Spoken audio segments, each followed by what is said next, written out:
El día de hoy voy a participar dando algunos alcances respecto a lo que fue la ejecución del proyecto de recuperación y puesta en valor de la Iglesia de Santa Rosa de los Padres.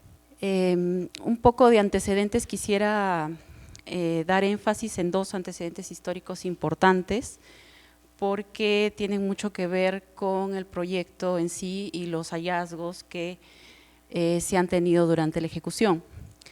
Las primeras edificaciones, la primera edificación de la iglesia de Santa Rosa de los Padres como santuario, una ermita, data de la segunda mitad del siglo XVII. La fundación como santuario se da en 1669 y la inauguración de la iglesia en 1686.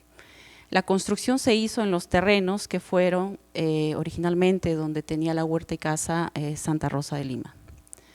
La siguiente, por favor. Este es un plano de 1940. En este plano uno puede identificar más o menos cómo se conformaba el conjunto, ¿no? Teníamos la iglesia, el santuario y los ambientes que conformaban el convento. Este plano fue desarrollado con fines de planificación por la ciudad metropolitana. Se puede ver la ubicación de la iglesia que estaba en la esquina de la calle Manita y la calle denominada Santuario. También, si pueden notar, hay una línea, una proyección de una línea que indica alineación de la avenida Tacna. Para fines de 1940, el ensanche de la avenida Tacna y Nicolás de Piedra se vuelve de prioridad dentro del plan de desarrollo metropolitano. La siguiente, por favor. Esta es una fotografía aérea donde se puede ver que gran parte de la avenida, si es que en su totalidad, excepto la iglesia de Santa Rosa, todavía se mantenía en pie. Todas las demás ya habían sido parcialmente demolidas con fines del ensanchamiento. Siguiente, por favor. Este es el proyecto de ensanche, el cual contemplaba la demolición parcial de la iglesia, perdiendo la parte de la nave, quedando simplemente un pequeño tramo y transepto y presbiterio. Siguiente, por favor. La iglesia se mantuvo así hasta finales de los años 80, en el que se desarrolla un proyecto para hacer la nueva ampliación y remodelación de la iglesia de Santa Rosa de los Padres. Esta ampliación estuvo a cargo del arquitecto Weyham y contemplaba incorporar la nueva iglesia, cambiándole el sentido, teniendo la fachada ya no hacia la avenida Tacna, sino sería hacia el Jirón Callao. Una cosa interesante es que la nueva propuesta de fachada lo que hace es recoger los elementos arquitectónicos o el diseño que formaba parte de la iglesia antigua y ser representada en la nueva fachada, pero con materiales totalmente modernos. Asimismo se incorpora lo que quedaba remanente de la nave de la iglesia dentro del proyecto. Estos son los planos del proyecto aprobado en 1988 y para 1992 ya se tenía inaugurada la iglesia. La siguiente, por favor. En ese contexto, teniendo claro que estamos hablando de un proyecto que involucraba estructuras de 2 etapas constructivas, se desarrolla el proyecto de recuperación y puesta en valor, que desarrolla los siguientes alcances: el retiro de elementos y revestimientos incompatibles, la consolidación de muros, la conservación de pintura mural, la restitución de carpinterías y elementos perdidos, además del mantenimiento de los componentes de entorno y una iluminación ornamental. Siguiente, por favor. Esta es la propuesta del proyecto que se desarrolló alrededor del 2000, desde el 2019, más o menos 2020, y con el cual se inició la ejecución del proyecto de recuperación. Se planteaba la recuperación integral de todas las fachadas de todo el conjunto, tanto de la parte antigua como la parte moderna, los espacios de jardines exteriores e interiores. Siguiente, por favor. Para poder comprender los alcances de esta intervención Voy a iniciar las intervenciones en los sectores antiguos y luego pasaré a la parte más moderna, ya que la intervención tiene distintas profundidades, ¿no? O sea, en el caso de los elementos antiguos se hace mucho más necesaria la parte técnica en el tema de pintura mural, a diferencia de las superficies más modernas donde simplemente se hace un mantenimiento. La siguiente, por favor. Como parte del desarrollo del expediente por el equipo de conservación de ProLima, se vinieron evaluando muchos edificios religiosos, desarrollando calas estratigráficas de color. En esta iglesia ya se había identificado durante la elaboración del expediente técnico que el muro de la iglesia que correspondería a la epístola presentaba pintura mural. Se puede notar en la fotografía de la derecha, superior derecha, la cantidad de ventanas de exploración que se fueron desarrollando y se pudo identificar que en todas ellas había pintura mural.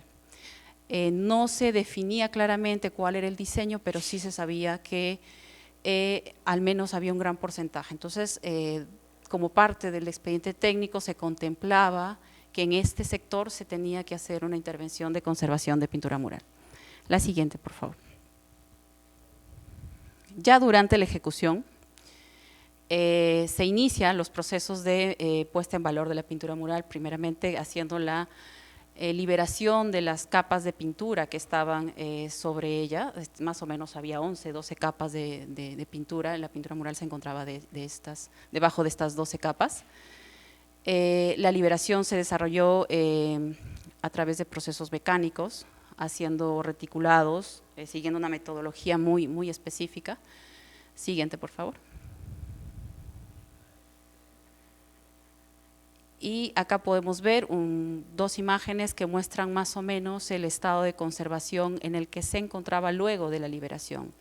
Sin embargo, es importante ver que se podía identificar, o sea, por más que había pequeñas pérdidas, lagunas, la pintura mural estaba completa, se podía entender perfectamente. Siguiente, por favor. Luego de muchos meses de trabajo, se procedió a retirar todas las capas de pintura en toda la superficie del muro de la epístola. Había sectores donde se identificaron pérdidas, grandes pérdidas que correspondían ya a intervenciones como parte del reforzamiento. ¿Por qué? Porque la cobertura de la iglesia, o sea, las bóvedas, habían sido reemplazadas por nuevas bóvedas de cemento. Entonces, parte de este proceso involucraba incorporar ciertos elementos de refuerzo, como por ejemplo en la cabeza de muro, toda la parte de la cabeza de muro superior se había perdido el diseño. Asimismo, en la parte izquierda, toda una franja vertical ya no se tenía evidencias, pero se pudo tener luego de meses el mapeo general de cuál era el porcentaje de presencia de pintura mural. Siguiente, por favor. En la foto de la izquierda, ya más avanzado el proceso, se puede ver los trabajos de reintegración volumétrica de las pérdidas con el repellado. Y en la foto de la derecha inferior pueden ver cómo se procedió o cuál fue la estrategia de puesta en valor de esta pintura mural. Es decir, se tuvo dos tipos de intervención. En las partes en las que se podía identificar el porcentaje de pintura mural, simplemente se hizo una reintegración cromática de lagunas, y en la parte donde ya se tenía perdido, solo se hizo un boceto que permitía dar una idea del diseño en conjunto sin color. Entonces, cuando uno podría apreciar la pintura mural, podías entender cuál había sido el diseño completo. En la foto superior derecha está uno de los hallazgos más notables que se tuvo durante esta intervención, y que es una fecha de 1696 y un vítor, ¿no?, que está un poco más a la izquierda. Esa foto se tomó justo cuando empezó a aparecer esas evidencias. Sin embargo, es importante decir que esas fechas y ese vítor, el vítor es una frase que se hace para celebrar algún grado, era muy común en las universidades, pero también se puede trascender al ámbito religioso para celebrar o conmemorar algún hecho muy importante. Acá en este mural se puede encontrar, pero es importante precisar que eso está en un estrato anterior, es decir, que debajo de toda esta pintura mural hay otro momento que no ha sido expuesto. No se sabía a ciencia cierta el grado de conservación de todo ese estrato. Simplemente se contorneó dejando evidencias de las fechas y el vítor sin perder el estrato que es el que estaba poniéndose en valor. El siguiente, por favor. Esta es una foto ampliada de los procesos de reintegración cromática. Acá pueden ver cómo las lagunas fueron reintegradas usando las técnicas de Rigatino para poder diferenciar el original de lo que era nuevo, ¿no? Todo esto se usó con materiales totalmente compatibles, con morteros a base de cal y pigmentos. Siguiente, por favor. Algunas fotos resumen de la intervención de algunos sectores, las cuadrículas de intervención antes y después. En la foto de la derecha se puede ver que tenemos grandes lagunas en toda la superficie, pero que no se replicaron, simplemente fueron boceteadas para poder entender el conjunto. Siguiente, por favor. Pueden ver las fotos del antes, el durante y finalmente cómo quedó con estas grandes lagunas, pero se puede comprender perfectamente la magnitud de toda la superficie que tenía estos diseños de flores o pasínfloras, que nos da un valor adicional al edificio, ¿no? Que nos dice de un hecho histórico y también de un patrimonio intangible que estaba escondido debajo de muchas capas de pintura. Siguiente, por favor. Bueno, finalmente se instaló una especie de alero para proteger de las aves y de las excretas que éstas podrían dar en la fachada. Sobre el alero se instalaron púas para que no se puedan posar las aves y tampoco, ¿cómo se llama? Los gallinazos, que son estas aves que hacen tanto daño y todos sabemos. Siguiente, por favor. Ahora voy a pasar a la fachada que corresponde al santuario. Esta fachada, este muro presentaba problemas de humedad, tenía revestimientos incompatibles. En la parte baja tenía un revestimiento de cemento y muchos rezanes de yeso. Como parte del proyecto se vio la necesidad de hacer una restitución de estos morteros incompatibles y proponer morteros más transpirables como son los morteros de cal. Siguiente, por favor. Asimismo, se vio la necesidad de restituir elementos importantes para la composición arquitectónica que habían sido perdidos, como es el caso del frontón en la portada de ingreso al santuario. Para los años 80 ya no se encontraba, sin embargo, en la foto aérea de 1960 el frontón todavía existía. Entonces, a través de esta documentación encontrada y la investigación hecha es que se pudo hacer una restitución planimétrica de las proporciones del frontón y se pudo restituir, devolviendo de la composición completa a toda la portada. Siguiente, por favor. Algunos trabajos que se hicieron de consolidación en los muros luego de la liberación. En la foto inferior izquierda se puede notar las pruebas que se hizo de los morteros de cal para encontrar la dosificación adecuada.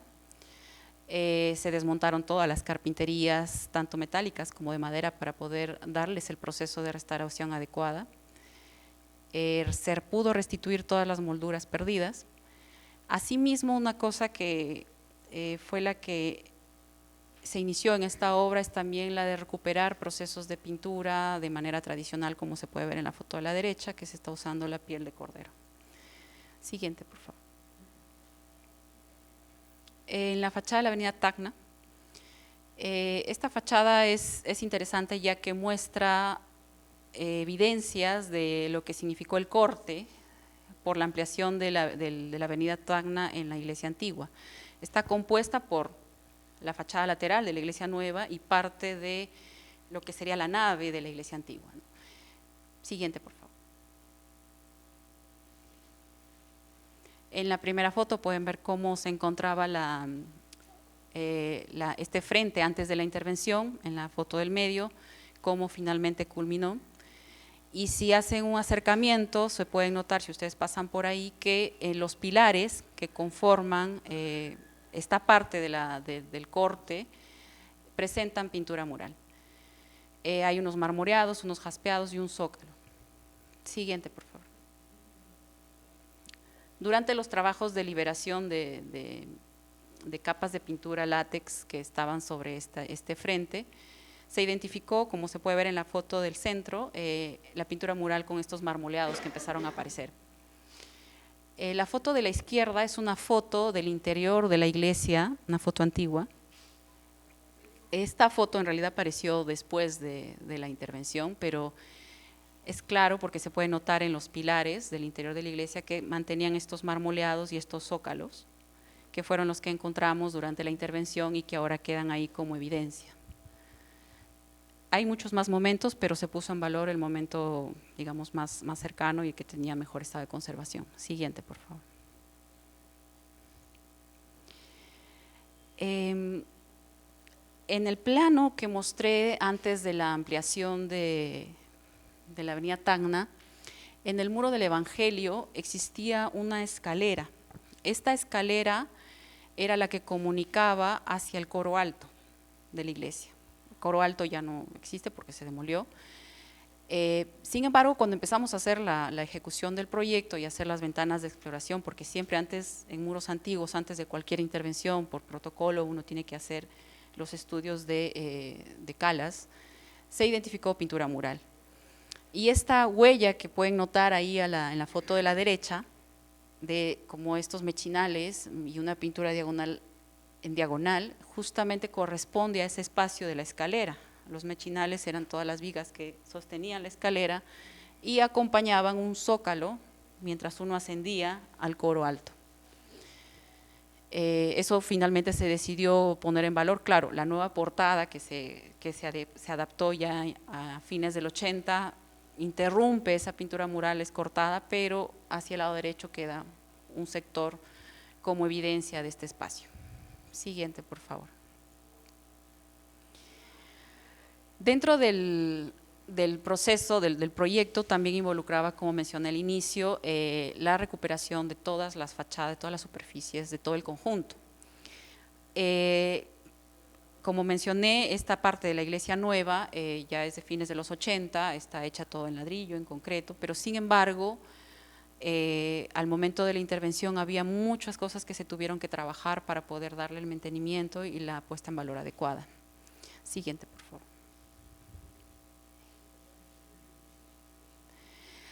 La principal intervención que se hizo ahí fue poder retirarle las múltiples capas de pintura látex, que lo que hacían era descascararse, y también restituir enlucidos dañados. Toda la parte inferior de estas superficies se encontraban dañadas, se tuvo que hacer una consolidación y una restitución de enlucidos.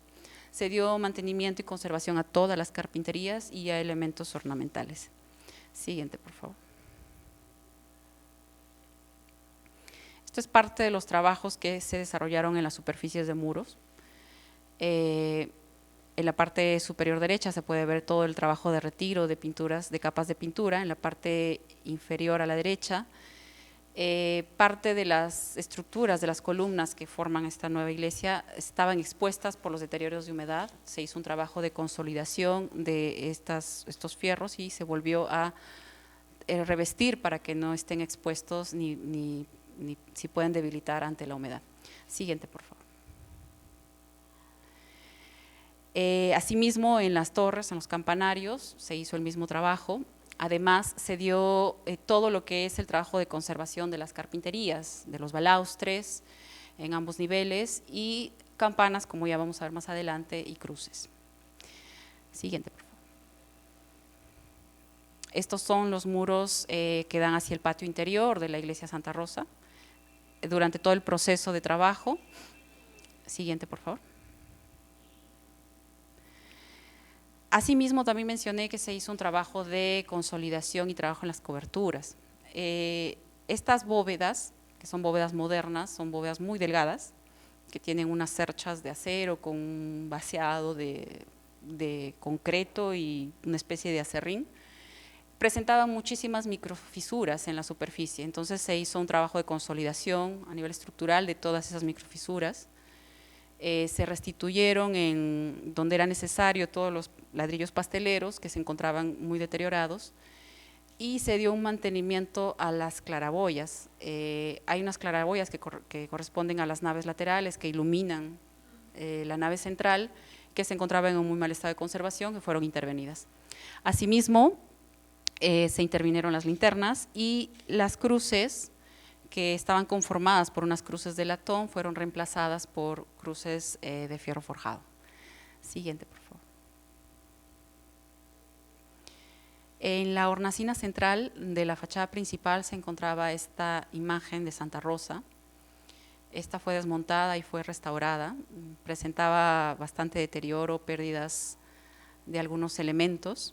En la imagen de la derecha se puede ver ya casi completada la restauración, y finalmente fue puesta en el lugar de la hornacina central. Siguiente, por favor. Asimismo, las campanas, que son las campanas antiguas de la antigua iglesia, todas fueron intervenidas, son como 8 campanas.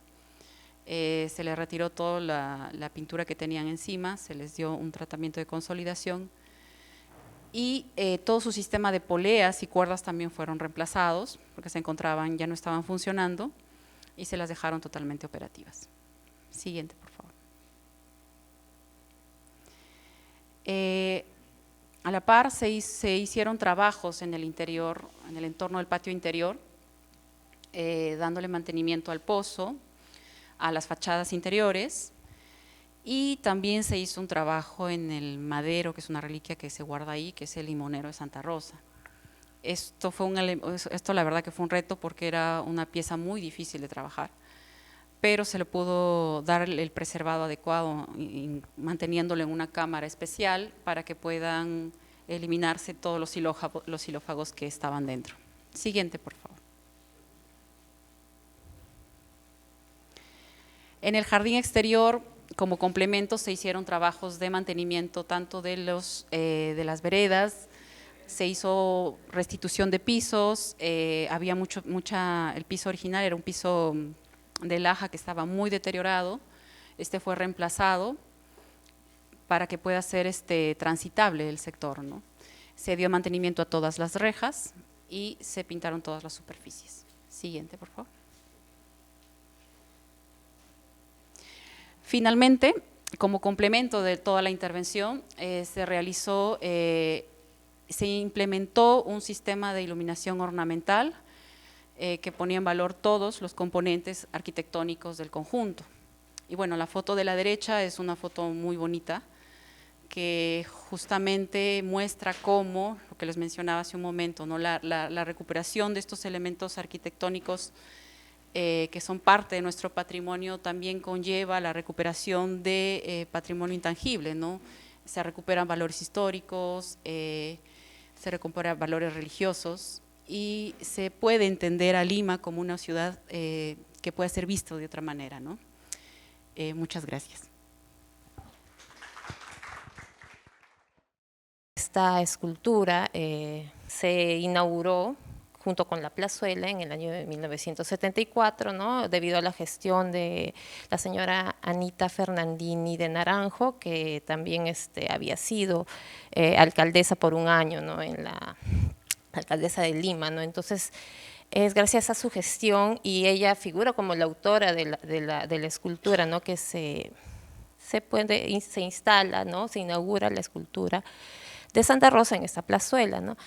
Entonces, dicho esto, una vez que se inician también los trabajos de las intervenciones en la iglesia, también se tiene que complementar, ¿no? con todo el entorno. Bueno, vamos a ver la escultura. Bueno, vamos a hablar de lo que nos regimos nosotros, ¿no? Antes de realizar esta intervención, que se realizó en el año 2021. Entonces, nuestro objetivo con respecto a la intervención era desarrollar un adecuado proyecto de intervención que permita recuperar y poner en valor el monumento de Santa Rosa de Lima y su entorno. Dentro de esto, ¿no?, se desprende es determinar los métodos de actuación más idóneos para la intervención, seleccionar los materiales y herramientas más eficaces a través de una comparación de resultados con respecto a las pruebas realizadas y registrar el proceso de intervención para dejar evidencias para próximas intervenciones. Siguiente. Y nos vamos a regir también dentro de ciertos criterios, ¿no?, como la mínima intervención, ¿no?, el respeto por los materiales constitutivos, compatibilidad de materiales, reversibilidad de los procesos aplicados. Vamos a contar con un equipo multidisciplinario de técnicos y profesionales. Se va a preservar una lectura integral del monumento, de la escultura en este caso. Se va a tener una notoriedad de las intervenciones contemporáneas. Va a haber un registro documental, gráfico y fotográfico detallado de cada etapa de la intervención y se van a elaborar planes de conservación preventiva. La siguiente. Entonces, la escultura se conformaba de dos materiales principalmente, ¿no? Lo que es la escultura, vamos a hablar primero de lo que es el soporte metálico. El siguiente. No, vamos a encontrar la escultura que está recubierta, hablando del estado de conservación, ¿no?, está recubierta por diversas capas de pintura, que generalmente era el mantenimiento que se hacía por muchos años a todas las esculturas de metal, ¿no?, para una manera de cubrir la corrosión o todo el deterioro por estar precisamente a la intemperie, ¿no?, expuesta a todos al intemperismo que podemos encontrar como agente de deterioro, la humedad, el agua a través de la lluvia, la garúa que es muy típica de Lima, de nuestro clima. También los contaminantes atmosféricos, no olvidemos que está cerca de la avenida Tacna y eso también contribuye con su deterioro. Entonces, es probable, ¿no?, que la solución ante esto haya sido este tipo de mantenimientos no rápidos, ¿no?, maquillando y capas y capas y capas de pintura, que lo que hacen es a lo largo del tiempo es hacer que se pierdan muchos detalles, en general, de todas las esculturas, de todos los soportes metálicos, ¿no?, que hemos ido encontrando. En este caso, eso pasaba y, bueno, lo que es el problema recurrente, ¿no?, las deyecciones de las aves, que siempre se posan, ustedes pueden ver allí. Parte de eso también encontramos, los feligreses dejan flores, ¿no?, y todo esto también genera un microclima allí, ¿no?, y podríamos decir, proliferación de organismos y microorganismos, ¿no? Y todo eso contribuyó también a que el soporte, ambos soportes, se vayan deteriorando en el tiempo. A ver, seguimos. Como las capas de pintura no nos permite ver en esta etapa todo lo que está debajo, en este momento solo podemos hablar de ello, ¿no? Entonces, vamos a empezar con una limpieza superficial, ¿no?, que es generalmente, nosotros nos ayudamos de brochas, de elementos suaves, ¿no? Vamos empezando desde lo más, se podría decir, lo más leve, a los tratamientos un poco más equipos y herramientas un poquito más efectivas, se podría decir, en el momento de limpiar, ¿no? Entonces empezamos con una limpieza, ¿no? Retiramos las deyecciones de las aves, primero mecánicamente, y luego que hemos quitado este exceso de polvo que vemos que ya no sale, recurrimos a hacer otro tipo de limpieza, ¿no? Ya vamos con agua y jabón, ¿no? Usamos proporciones muy bajas porque no queremos que el monumento se llene más de humedad, más de agua, ¿no? Entonces controlamos mucho, nos ayudamos de aspersores o atomizadores y conforme vamos humectando, lavando, también se va secando, ¿no? Seguimos. Seguidamente, o a veces en paralelo, también se hacen los test de solubilidad, ¿no? Es principalmente para, de paso, poder apreciar cómo está el material debajo, ¿no?, el material original, y también para ver cómo qué solvente es más efectivo para hacer la liberación de las capas, ¿no?, o si se va a hacer de manera mecánica. Todo esto lo va a determinar cómo se encuentra, en este caso es un bronce, cómo el estado en el que se encuentra va a determinar bastante si la liberación va a ser por agentes químicos o mecánicos. Generalmente, por lo que he visto, cuando la la liberación se hace de forma química, es decir, usando solventes, es porque el soporte internamente tiene mucha corrosión. Esta corrosión hace que la pintura se adhiera más, no sea tan rápido de retirar. Y cuando el soporte es bastante estable, es mecánica, es más ágil el proceso de liberación y está más limpio, ¿no? Más limpio para la escultura y también para los conservadores que están haciendo esta operación, porque son solventes que son tóxicos, ¿no? Aquí entra la parte de la protección, el uso de EPPs, ¿no? Que bastante nos exigen a nosotros y también de manera consciente estamos usando, ¿no? Porque sabemos que perjudica nuestra salud. Entonces, podemos ver allí, ¿no? Que ahí se ha liberado en la parte del cinto, del hábito, ¿no? Y se puede ver ahí una parte del proceso, y acá podemos ver en la base que sí se usó un gel de acetona.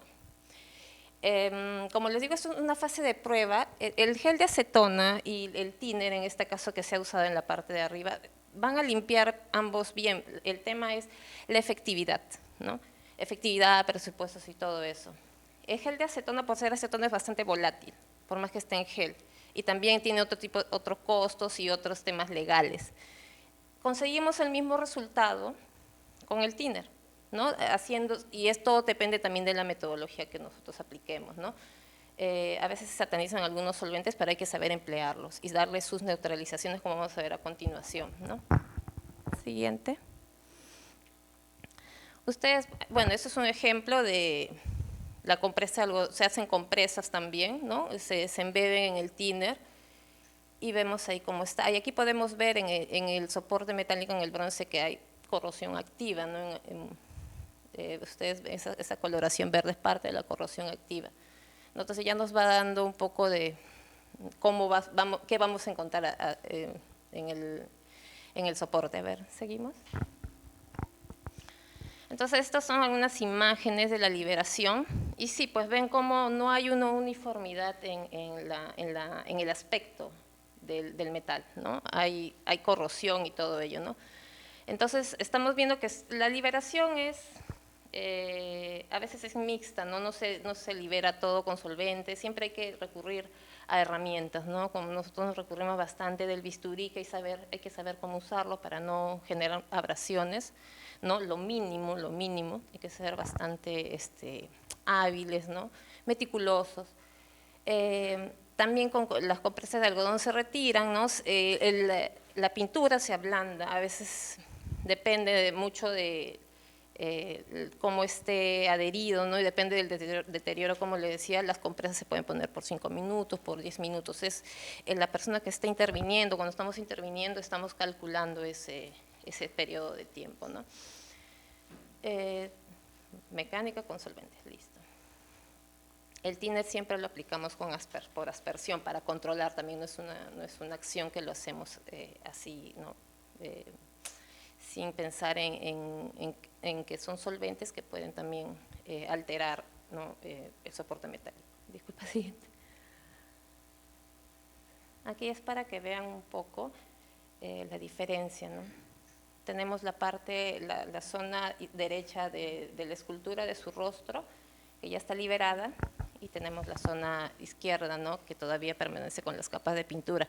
Aquí, por ejemplo, no hay las limpiezas muchas veces empieza de manera general, y después tenemos otra etapa donde afinamos y quitamos detalle, porque el metal, no solo por la corrosión, sino por su propia técnica de manufactura, tiene porosidades, tiene algunos defectos, ¿no? de la fundición. Entonces, tenemos que luego ver la etapa de la limpieza fina, ¿no? Entonces tenemos varios ejemplos, ¿no? Con hisopos, se retiran con hisopos, también podemos retirar depende, ¿no? Qué tan detallado es el lugar, podemos usar también paños así, con la mano también, ¿no? El algodón más grande, con compresas más grandes. El siguiente. Y es importante, como les decía, a manera que vamos avanzando en la liberación, hay un orden, ¿no? De arriba hacia abajo, se va neutralizando, ¿no? Hay una neutralización que se hace con agua desionizada, y tenemos el shampoo neutro o jabón neutro al 2%, muy bajo, como les digo, ¿no? para poder neutralizar todos estos solventes que estamos utilizando, ¿no? Porque se hace un día, la liberación puede durar 2, 3 días más, entonces tenemos que asegurarnos que al final del día no se queden residuos de los solventes. Entonces es una limpieza y finalmente cuando ya se tiene todo liberado, como vemos aquí, se hace una neutralización general, ¿no? Justo como decimos, ¿no? Una solución con jabón neutro al 2% en agua desionizada. Y se hace este lavado, ¿no? Como ustedes ven con estos cepillitos de nylon, tenemos allí estas botellas por aspersión, ¿no? Para que nos ayuden al mismo tiempo que enjuagamos ponemos el jabón neutro, inmediatamente se enjuaga también con agua desionizada y se deja la escultura seca, se secan con pañitos, siguiente diapositiva, se seca la superficie con paños de algodón, no se puede quedar húmeda porque la idea es que no causarle más problemas al soporte, ¿no? Entonces acá estamos viendo que se está haciendo esto justo porque el agua se deposita en las hendiduras, se deposita en estos lugares donde hay detalles, ¿no? Entonces eso tenemos que dejarlo bien porque aunque ustedes no lo crean, nuestro clima es muy húmedo, podemos tener se activa la corrosión de un día para otro, ¿no? Entonces hay que tener bastante cuidado. ¿Seguimos? Luego de este proceso, ya podemos ver que el soporte tiene bastante corrosión, ¿no? Entonces nosotros lo que hacemos es una limpieza química empleando el EDTA. En este caso se ha usado al 3%. Se hacen pruebas previamente, ¿no? ¿Cómo funciona? Se hacen pruebas del porcentaje del EDTA y el tiempo de exposición, porque el EDTA lo que va a hacer es limpiar todas las sales que la corrosión tiene, ¿no? Pero también necesitamos que no se excede en la limpieza, porque puede lograr eso si no lo logramos controlar el tiempo más que todo, ¿no? Porque podemos tener una concentración un poco más alta del EDTA tetrazódico, pero entonces el tiempo tiene que ser menor. Inmediatamente se retira, se termina de usar el EDTA, se tiene que neutralizar de nuevo, porque no se puede quedar los residuos, entonces usamos solo agua desionizada. En algunos casos le añadimos un poco de bicarbonato para alcalinizar la superficie, ¿no? Pero muy poco. A veces esta agua desionizada con bicarbonato de sodio lo medimos y no pase el número 8, ¿no? Que es ligeramente alcalino. Siguiente. Entonces acá estamos viendo cómo están aplicando el EDTA con compresas. Y cuando se aplica la compresa, aquí no se ve en la imagen, pero se llega a tornar de un color verdoso, ¿no? Se llega a tornar de un color verdoso y como les explicaba, se hace el enjuague, se neutraliza, ahí vemos que está aplicando con un aspersor, ¿no? A veces también podemos usar, lo podemos hacer en agar-agar, que es como una especie de gel, se puede usar también con pulpa de papel que es bastante menudita, o también se puede aplicar con cepiolita, ¿no? En este caso, el recurso que teníamos a la mano y que funciona muy bien, estas son las compresas de algodón. Listo. Luego que tenemos ya la escultura totalmente limpia de la limpieza química que se ha hecho con el EDTA, tenemos que ponerle lo que hacemos es hacer la inhibición de la corrosión, porque si no detenemos esa corrosión, les explicaba el clima, la humedad, ¿no?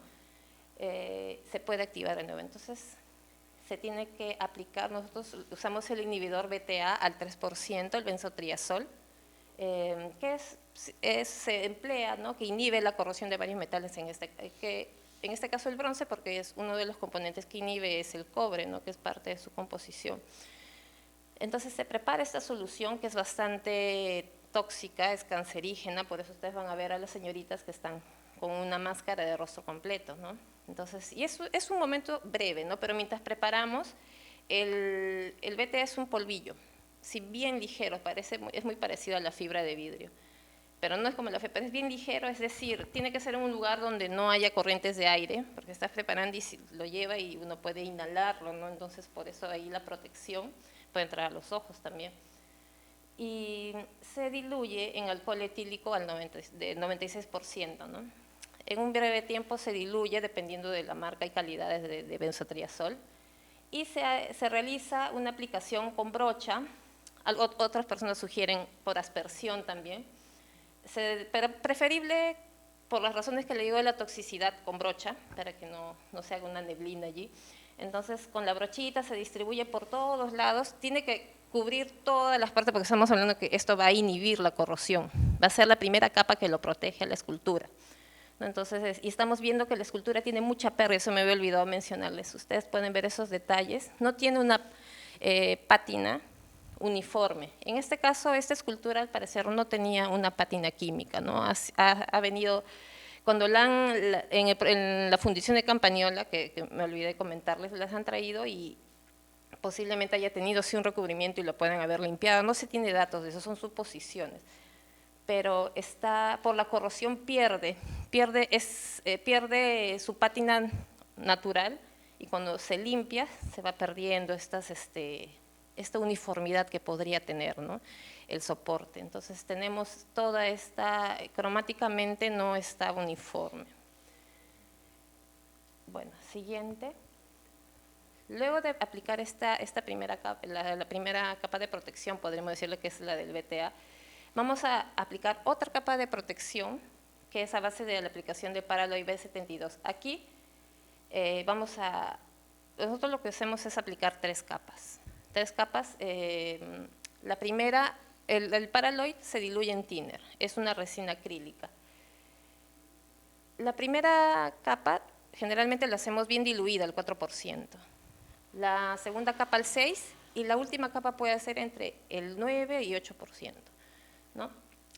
Aparte de ser una protección, nos va a servir para darle la parte que hablamos de la reversibilidad, ¿no? Esta es una intervención que no es eterna. A futuro pueden tomarse otras decisiones, ¿no?, mejores, entonces estamos garantizando que esta capa de Paraloy puede hacer que se revierta el proceso que vamos a iniciar con lo que es el acabado, ¿no? Entonces no es definitivo y de una u otra manera protege esta parte de la mínima intervención, ¿no?, y de la reversibilidad o la repetibilidad de las intervenciones, que es muy importante como criterio, ¿no? Cada intervención en conservación debe permitir que venga una posible evaluación a futuro, como ha pasado en la historia. Muchos casos que no ha sido muy intrusiva la intervención y a futuro con los nuevos avances, la tecnología se ha podido mejorar. Entonces, aquí estamos un poco asegurando ello, ¿no?, con la capa de Paraloy, las tres capas. Previo a eso, olvidé decirles que el benzo se echa de 2 a 3 capas también, porque son capas bien delgaditas. ¿Listo? El siguiente. Entonces, ya tenemos esta capa que les digo que nos permite la reversibilidad y ahí recién vamos a hacer una reintegración cromática para uniformizar estas partes que les decía que no dejaban ver esta integridad en el tono de la pátina, ¿no?, de la pátina de envejecimiento, al fin y al cabo que tenía esta escultura, ¿no? Entonces, lo que hacemos es también usar el Paraloy como aglutinante, como medium, y se emplean pigmentos, tierras de color, ¿no?, para darle un tono. Aquí estamos viendo cómo se mezclan, ¿no?, y el Paraloy al 4%, para que no se seque tan rápido. ¿Listo? Acá estamos viendo los retoques, ¿no?, o la reintegración, mejor dicho, la reintegración cromática, ¿no?, que en algunos casos con pincel, en otro en brocha, depende de la superficie. Siguiente. Y finalmente, como estamos hablando del Paraloy, necesita otra protección. Necesita una protección ya, pero a nivel de barniz. Entonces vamos a aplicar 2 capas de barniz poliuretano, ¿no? Esta capa de barniz poliuretano va a asegurar que si le cae algún tipo de, por ejemplo, de las aves, va a protegerlo hasta cierto nivel y nos va a permitir limpiarlo, ¿no? Aunque la excreta de las aves es bastante ácida y también daña este barniz, pero en realidad el barniz que se usa es de muy buena calidad, ¿no? Entonces soporta bastante, pero por eso se va renovando este barniz, ¿no? Se echan 2 capas y ya quedamos aquí con la protección final de la escultura. La siguiente imagen muestra un poco de los detalles de cómo queda, ¿no?, la escultura. Entonces pasamos ahora a la intervención en el soporte, en la base. Un poco hablando del estado de conservación. Este soporte está constituido de unas piedras lajas, que sí son del momento original cuando se inauguró la escultura. Entonces, cuando se ve recién la situación real, cuando uno está allí, es que presenta exceso de humedad, porque ahí llueve y se estanca, ¿no?, el agua. porque ponen plantas y seguro lo riegan y ahí se queda la humedad concentrada, ¿no? Entonces, estas piezas pétreas presentaban inestabilidad estructural y se encontraban en un avanzado proceso de degradación, ¿no? Las piedras lajas habían activado unos procesos de deslaminación, estaban pulverulentas, estaban atacadas con sales, había muchas fluorescencias, y al mismo tiempo ustedes pueden apreciar allí que entre las juntas hay rezanes con concreto o con cemento, ¿no? Entonces, estéticamente y estructuralmente era muy inestable. ¿Seguimos? Entonces, primero siempre hay que hacer una limpieza.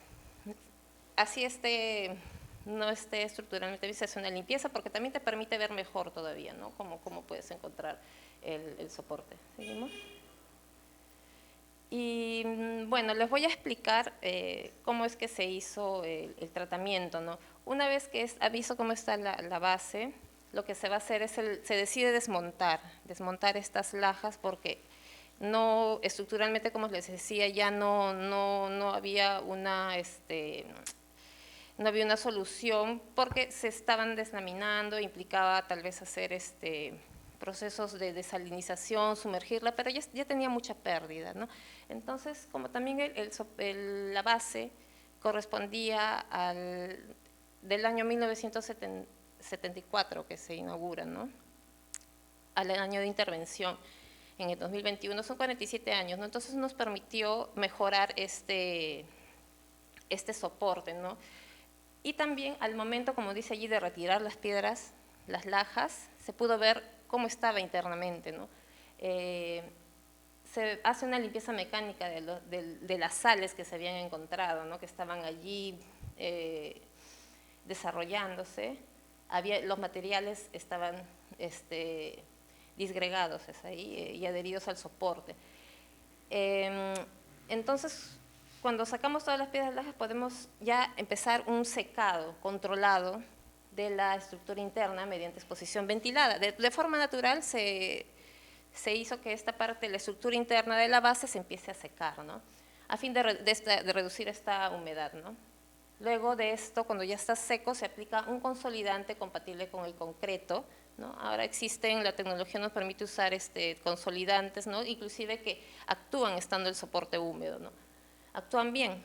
Entonces se aplica el consolidante por inyección porque había muchas grietas, estaba soplado también internamente, no popularmente le dicen soplado. Se aplica el consolidante, que es una resina, es un adhesivo acrílico, que es el Cicadu 32. Y también esto le va a dar cohesión, ¿no? A estas piezas que se están separando, ¿no? de la base. E importa bastante devolverle consolidar la base, porque está soportando al fin y al cabo la escultura. Entonces, luego de esto se sellan las fisuras y las zonas débiles con mortero de reparación formulado a base de cal y aditivos específicos, garantizando su compatibilidad físico-químico con el soporte original. ¿Seguimos? En cuanto tenemos todo esto listo, ya está consolidado, se procede a realizar el enlucido con concreto. Toda esta base estaba irregular, tenía pérdidas, ¿no? Entonces había que unificar y nivelar la superficie de este soporte, ¿no? Corrigiendo las irregularidades generadas por el retiro de las piezas pétreas, ¿no? Algunas de estas lajas, cuando se ha retirado, ha generado algunas pérdidas, ¿no? Se ha llevado parte de la base interna, la parte interna. Y también se intenta proteger el núcleo interno previamente consolidado, creando una capa base resistente que permita la correcta adhesión de los estratos posteriores. Siguiente. Entonces, lo que se decidió es colocar un revestimiento con terrazo lavado, ¿no? Esa es la parte final, se podría decir, de la base. Se ejecutó la conformación de una nueva cornisa, como ustedes pueden ver en la parte de arriba, y la parte de zócalo, ¿no? Con el objetivo de definir visualmente el volumen del pedestal y aportar rigidez a la estructura y a sus bordes. Estas cornisas, ¿no? El sistema la forma de hacerlos es empleando una tarraja que se diseña, ¿no? El perfil en una una lámina de metálica delgada, un latón, se hace un perfil y con eso se va obteniendo la forma de la cornisa. El terrazo lavado ya viene premezclado, ¿no? Se puede elegir los colores, ¿no? Y todo esto tiene que ver para que se armonice con el conjunto, con la plazuela, ¿no? Que corresponden al año de 1974. Entonces, esto es a fin de darle esta rigidez, soporte, durabilidad, por eso se elige el terrazo lavado. Si volvemos a colocar las piedras lajas, vamos a mantener el mismo problema, ¿no? Va a volver a suceder esto que en las juntas, va a penetrar en la parte interna y vamos a tener que otra vez intervenir. Las intervenciones tienen que garantizar un tiempo también de permanencia. Entonces, tenemos esta parte final con respecto a lo que es la base, ¿no? Seguimos. Y en la parte frontal, ¿no? En la parte frontal de la escultura se le talló, ¿no? Esto sí, empleando equipos de poder, ¿no? Que nosotros usamos, que es como una rectificadora, un Dremel con fresas diamantadas, que dice la ciudad de Lima, a su hija y madre Santa Rosa, 1586-1617, excelsa patrona de Lima, Perú, América y Filipinas. ¿Seguimos? También se le colocan púas antipalomas, ¿no? Y que se adhieren con silicona, porque tenemos que un poco corregir errores, como habíamos visto inicialmente, ¿no? Tiene mucho el tema, como también mencionaba, ¿no? La arquitecta Nadia, que siempre vamos a tener el tema de las palomas, ¿no? Los gallinazos. Entonces hay que prever esto. ¿Seguimos? Y en cuanto a lo que es la restitución volumétrica, se sabe que la escultura originalmente, porque hay una foto, tenía una cruz en la mano izquierda. Entonces se elabora este elemento, ¿no? Faltante y se instala en la mano izquierda. Esta es una cruz que se hace con madera cedro y se reviste con resina y fibra de vidrio. Si le ponemos solo la cruz de madera no va a resistir al intemperismo, ¿no? Entonces está como que encapsulada y el equipo de escultores se encarga que son los que elaboran ese tipo de elementos, ¿no? Estas, vamos a decir, réplica, es una réplica de la cruz que existía antes, porque tenemos el dato histórico, también se hace, eso muy importante, ¿no? Si no hubiera la foto sería un poquito difícil, una foto o una imagen, ¿no? Entonces se recrean las mismas dimensiones y al momento de instalar, la mano de la escultura tiene un pequeño relieve que justo sirve como tope. Igual a la cruz le ponen un tope para que coincidan allí, de manera preventiva, se coloca silicona también para adherirlo y bueno, ahí estamos viendo la instalación. Siguiente. Y bueno, acá vamos a ver los resultados finales, ¿no? Estas son las fotos después de la intervención, de la vista frontal, la vista lateral derecha, siguiente, la vista posterior y la vista lateral izquierda, ¿no? Esos serían los resultados finales de la intervención.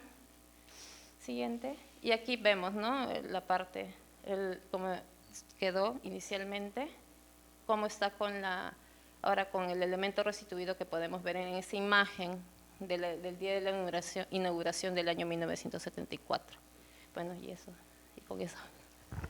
Listo, eso sería todo. Muchas gracias.